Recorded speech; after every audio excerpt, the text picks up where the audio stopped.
Largos días y placenteras noches, pistoleros. Yo soy Iván Guanito, y el día de hoy hablaremos de una novela de género fantasía medieval escrita por Stephen King y que se ubica en Mundo Medio, lugar donde ocurren los acontecimientos de la Torre Oscura.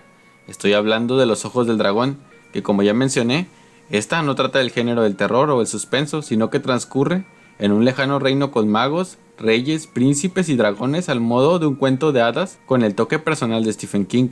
A continuación contaremos todos los sucesos de la novela, así que si quieren conocer lo que ocurre en el reino de The Line, quédense, comencemos. La historia nos ubica en el reino de The Line, cerca de Mundo Interior. Este lugar está bajo el manto del rey Roland, el cual no era ni el mejor ni el peor de los reyes que rigieron aquellas tierras. Se preocupaba verdaderamente en realizar obras importantes y por su gente. Sin embargo, se podría decir que Roland sería un rey que pasaría desapercibido. Era inminente su muerte, era alguien anciano y su corazón estaba debilitado y probablemente nadie recordaría su nombre años después de su fallecimiento, debido a lo mediocre de su reinado. Por lo tanto, en el reino ya se preocupaban por el futuro de The Line, y todo parecía apuntar a que la corona iba a recaer en la cabeza del hijo mayor de Roland, Peter, quien pensaban era el más indicado. Pero como en todas las historias de fantasía, siempre había un hombre que planeaba otras cosas y cavilaba la mejor forma de hacer el mal. Este hombre se hacía llamar Flack, y si este nombre te suena de algo, es que en efecto es quien estás pensando. Flack era el hechicero del rey, y él estaba dispuesto a hacer que Thomas, el hijo menor del Roland, fuese el heredero del trono, esto como parte de un plan mayor. Pero antes, un poco de contexto de The Line. Antes del reinado de Roland estaba en su lugar la reina viuda. Ella reinó The Line por casi 50 años hasta que un día ocurrió un accidente que le costó la vida a ella y a un malabarista. La coronación de Roland aconteció 4 días después de la muerte de la reina viuda, en la plaza de la aguja, que es donde ocurrían también las ejecuciones. Un rey sin heredero era algo que inquietaba a todos, especialmente si el soberano tenía 50 años y se estaba quedando calvo. Era necesario que Roland se casara de una vez y no podía esperar a la dama de noble linaje capaz de satisfacer sus caprichos, ya que si esa mujer todavía no había aparecido en su vida, probablemente ya no la encontraría. Estos eran los argumentos de Flack. Roland se dio cuenta de la cordura de las palabras de su hechicero y estuvo de acuerdo sin saber que Flack conocía su más profundo secreto. Él nunca había hallado a la dama de sus sueños porque realmente jamás había soñado con alguna mujer. Las mujeres le causaban aprensión. El acto mediante el cual era posible engendrar un bebé le causaba aún más aprensión. Pero Roland había comprendido la sabiduría del consejo del mago, y 6 meses después de la muerte de la reina viuda, se celebró un acontecimiento más afortunado: el casamiento del rey Roland con Sasha, quien más adelante se convertiría en la madre de Peter y Thomas. Sasha figuraba entre las 6 mujeres que Flack le sugirió al rey como posibles novias. Roland no conocía ninguna de las 6, pero eligió a Sasha por ser la más callada y sumisa. Sasha, que procedía de la baronía occidental, una baronía muy pequeña por cierto, contaba con solo 16 años en ese entonces. Los habitantes de The Line la amaron porque era gentil y bondadosa. La reina Sasha mandó a construir el gran hospital. Fue quien lloró desconsolada ante la crueldad del deporte que se llevaba a cabo en la plaza y que consistía en azuzar perros contra osos. También fue la reina Sasha quien en el año de la gran sequía abogó para una remisión del impuesto del rey. A pesar de que Roland llegó a amar a su esposa, nunca pudo habituarse a aquella actividad que la mayoría de los hombres consideraban placentera. Sus encuentros no pasaban de 5 o 6 al año y ninguno de ellos finalizaba con éxito, a pesar de los cada vez más potentes brebajes de Flack y de la persistente dulzura de Sasha. 4 años después, Roland no necesitó más de los brebajes de Flack, ese líquido verde y espumoso que le provocaba dolor de cabeza. Aquel día estaba de caza con 12 hombres suyos. Era muy raro hallar un ciervo de tamaño regular, y nadie había visto un dragón desde tiempos inmemoriales, hasta que en su travesía un dragón salió de la maleza. La mayoría de los hombres quedaron paralizados. Roland fue el único que no se vio pasmado. Hizo retroceder su caballo unos 5 pasos y ajustó una flecha en su arco. Lo tensó y disparó. La saeta fue a dar directamente en la diana, el punto blando ubicado debajo de la garganta del dragón, provocándole su muerte instantánea. Siguiendo la costumbre, se comió el corazón crudo, cosa que quizás lo puso tan vigoroso aquella noche. Esa noche fue la primera vez que Roland gozó sobrio con el abrazo de su mujer. 9 meses después nació Peter. En el reino hubo felicidad, ya que el trono había tenido un heredero. El día de Año Nuevo, 4 años después del nacimiento de Peter, una gran tempestad de nieve cayó sobre Delain, haciendo que la fiesta de Año Nuevo fuera especialmente disoluta, y Roland estaba demasiado bebido. Las llamas del fogón le recordaron la explosiva exhalación del dragón al morir, y se tomó la poción verde de un solo trago, haciendo que una perversa lujuria se apoderara de él.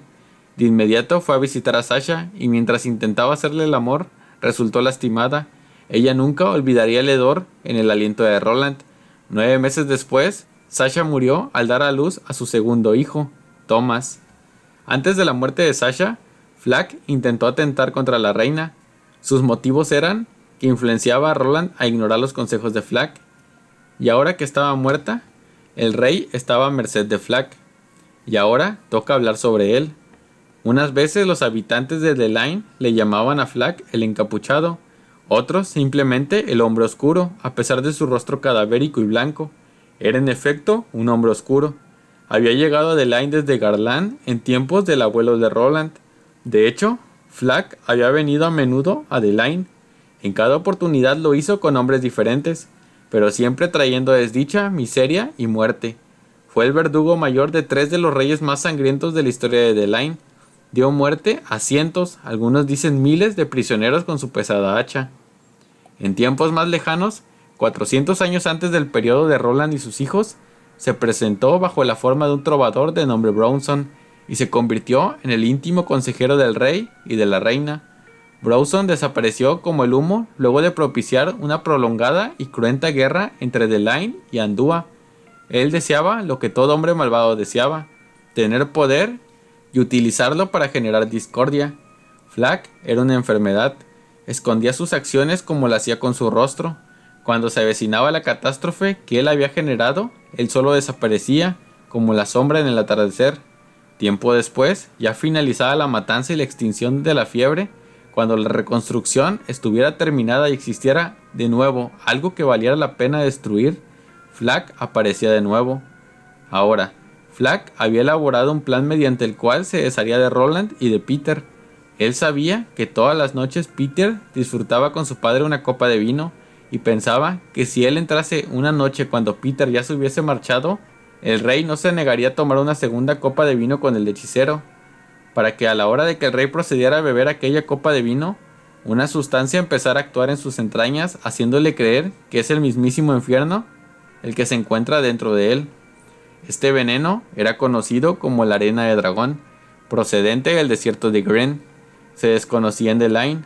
No provocaba la muerte instantánea, sino que por un día o dos las personas se sentían magníficamente, quizá mejor que nunca en su vida. Luego, de improviso, los pulmones les ardían, la piel empezaría a ahumarse y el cuerpo se le arrugaría como una momia. Después de esto, la persona caía fulminada. Era una muerte segura. Lo más divertido era que no existía un antídoto o una cura. Así que un día ejecutó su plan. Empezó con Thomas. Este no se sentía bien, y Flack, para animarlo, le dijo que conocía una manera de levantarle el ánimo. Le propuso mostrarle un secreto del castillo. Thomas accedió y Flack lo condujo a través de un laberinto de corredores. En el trayecto no se había encontrado a nadie. Llegaron a una puerta de madera y penetraron en la oscuridad. Adentro las paredes, el suelo y el techo se hallaban recubiertos con tablas de tamarindo. Flack frunció los labios y apagó la llama con la que estaban iluminándose de un soplo, y lo condujo al final del pasadizo donde había 2 paneles. Le dijo a Thomas que jamás abriera los 2 paneles con una luz encendida, ya que le podrían ver del otro lado. Flack entonces miró a través de estos paneles y después dejó que Thomas lo hiciera. Thomas observó y podía ver con suficiente claridad, a pesar de que todo estaba teñido por un color verde amarillento. Se dio cuenta de que estaba observando desde la parte superior de la sala de estar de su padre, y poco tardó en darse cuenta de que lo estaba viendo a través de la cabeza disecada de Niner, el dragón cazado por su padre. Poco después salieron de ahí de una forma escurridiza, pero desde entonces Thomas iría casi todas las noches a espiar a su padre. La noche en la que llevó el vino envenenado a Roland, Flack primero se hizo opaco. Cuando era opaco y se encontraba en un corredor con algún criado, este se apartaba. En muchos casos, el sirviente bajaba la vista o hallaría de repente alguna cosa interesante en el techo. Las velas y los candelabros comenzaban a humear. En ocasiones las velas se apagaban. La opacidad era ventajosa, pero no resultaba como la invisibilidad, ya que las personas conocidas podían observarlo. Esa noche Thomas no podía conciliar el sueño y se dirigió al pasadizo secreto para espiar a su padre. Llegando ante los ojos del dragón, descorrió los dos paneles y vio a su padre y a su hermano tomando una copa de vino nocturno.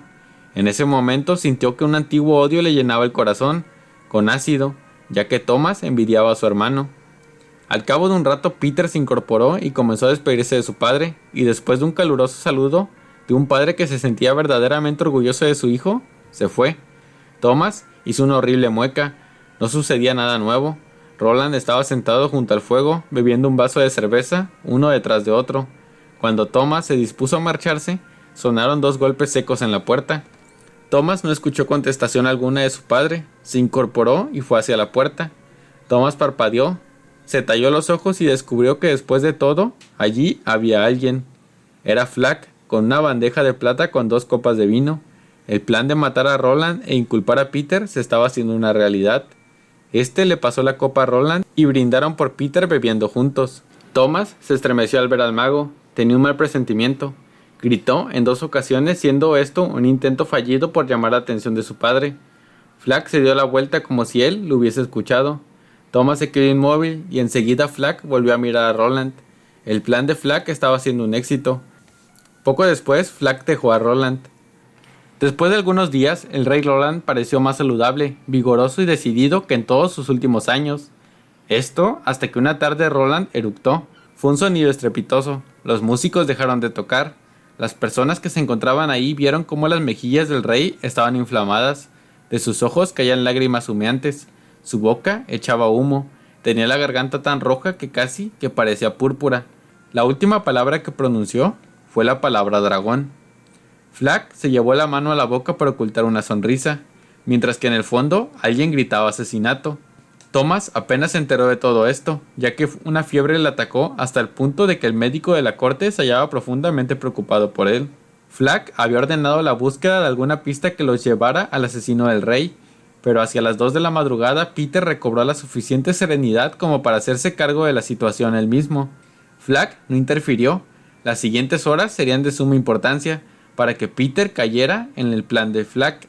El mago comenzó a correr el rumor de que el príncipe Peter mató a su propio padre.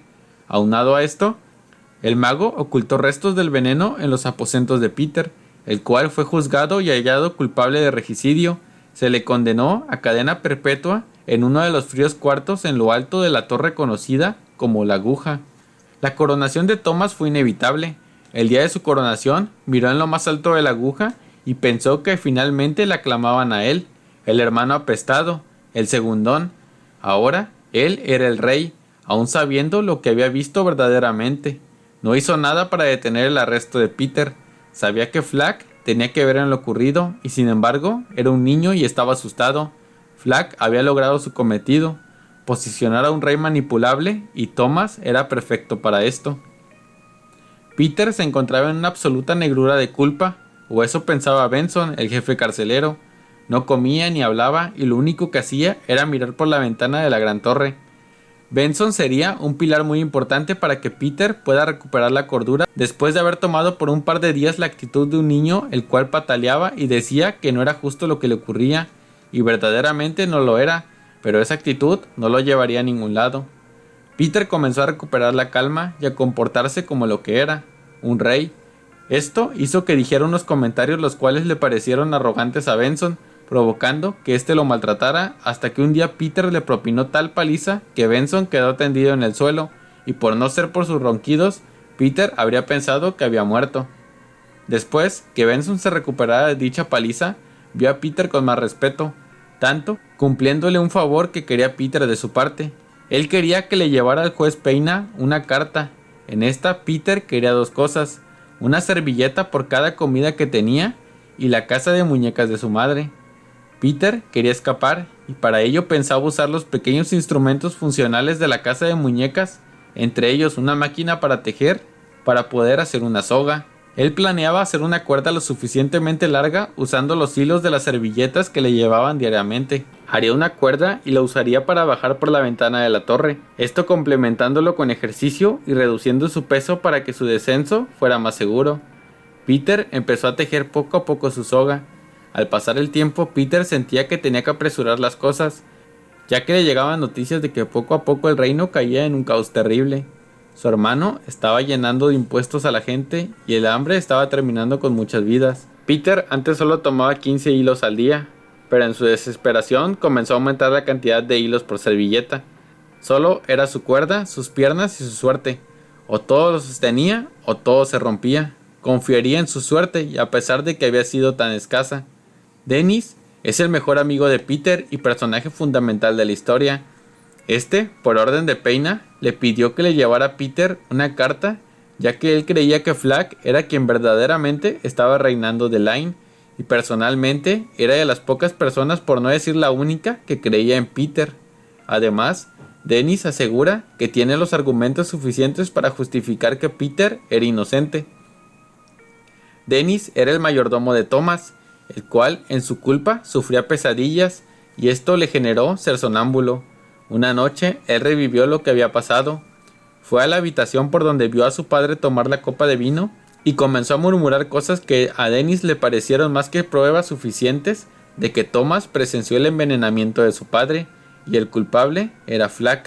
Además, Peter había encontrado una carta de un antiguo reo de la torre, donde escribía que Flag llevaba muchos siglos visitando The Line, causando el caos bajo muchas identidades distintas. Al mismo tiempo, Peina y Dennis se mantenían a la expectativa con los exiliados, los cuales pronto se volverían rebeldes, lo que Peina no quería que sucediera. Él creía que Peter tenía un plan para evitar una guerra. Entonces fue una noche nevada en The Line que Peter decidió escapar. Ya tenía su cuerda lista y contaba con que el piso con nieve podría amortiguar su caída. Esa noche Flag se despertó de su sueño. Tenía un presentimiento que le mostraba una cuerda. Esto le hizo ver que quizás Peter intentaría escapar. Flag tomó una piedra que tenía en un cajón.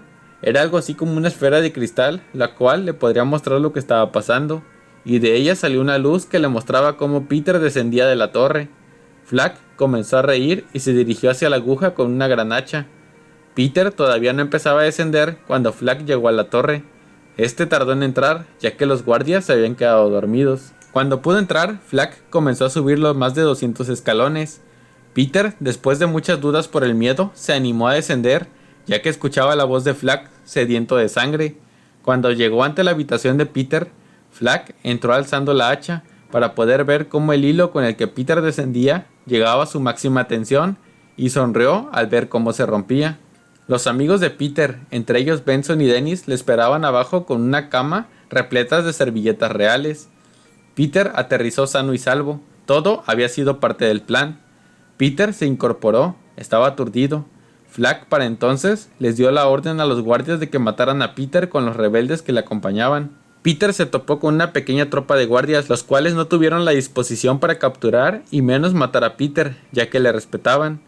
Peter y sus amigos siguieron de largo al castillo para ir por el arco y la flecha con la que su padre había matado al dragón, seguidos por Flag. Los chicos llegaron a la habitación donde se encontraban arco y donde había sido envenenado Roland. Peter entonces se percató de que no estaba el arco ni las flechas.